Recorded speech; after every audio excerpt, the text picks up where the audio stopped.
द्वारिका में केवल 3 लोग ऐसे हैं जिन्होंने ब्रज लीला का दर्शन किया है। कौन? पहले तो स्वयं श्री कृष्ण, दूसरे श्री बलराम जी, और तीसरी बलराम जी की माताजी रोहिणी मैया। इन तीनों ने ही केवल ब्रज का दर्शन किया, ब्रज लीला का। बाकी यदुवंशियों में किसी ने दर्शन नहीं किया। अब कृष्ण पटरानियां ठाकुर जी के पास जाती हैं कि हमें ब्रज लीला सुनाओ, तो ठाकुर जी तो आंख बंद करके और महाराज यहां से आंसू निकलने लगते हैं। रुक्मणी जी बोली नहीं नहीं नहीं सुननी, आप रहने दो, मत सुनाओ। बलराम जी से सब संकोच खाती हैं क्योंकि वो जेठ जी हैं, उनसे कैसे पूछें। तो बची एक रोहिणी मैया।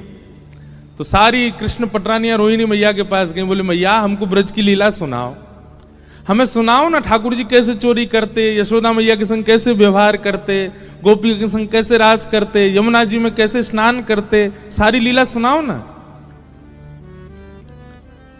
रोहिणी मैया बोली मैं सुना तो दूंगी, लेकिन याद रहे कृष्ण बलराम नहीं सुने, क्योंकि अगर उनने सुन ली तो बड़ी दिक्कत हो जाएगी। अब सब पत्नियां आपस में कहने लगी कौन रखवाली करेगा द्वार की। ऐसी सभा थी, उसमें सब बैठी थी। अब एक भी उठ के नहीं जाए। बोले हम भी सुनेंगे, हम क्यों जाएं बाहर, हम तो सुनेंगे भीतर बैठ के। तभी वहां भगवान की बहन सुभद्रा, सब भाभियों ने मिलके अपनी ननद सुभद्रा को ही पकड़ा। वो देखो हम जीवन भर आपकी सेवा करती हैं, आप हमारी ननद हो,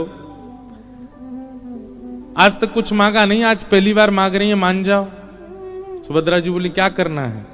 बोले हम सब यहां कथा सुन रही हैं, आप बाहर बैठ करके बस ये ध्यान रखना कि कृष्ण और बलराम ना आवे। सुभद्रा जी बोली ठीक, और अगर आ जाएं तो हमें संकेत कर देना ताकि कथा विश्राम हो जाए, क्योंकि वो दोनों यदि ब्रज के बात सुनते हैं तो उनको बहुत बहुत भावुक हो जाते हैं। सुभद्रा जी बोली ठीक है। बाहर द्वार पर सुभद्रा जी बैठ गई और यहां रोहिणी मैया ने सुनाना प्रारंभ किया। ठाकुर जी के जन्म से ही कथा का प्रारंभ हुआ। भगवान की सब पटरानियां बैठ के सुन रही हैं ठाकुर जी की ब्रज लीला, बाल लीला, घुटमुन चलवे की लीला, नृत्य करवे की लीला, उंगली पकड़ के यशोदा मैया के संग कैसे चलते हैं ठाकुर जी, दांत निकर के आ रहे हैं, बेणी चोटी बना लेते हैं।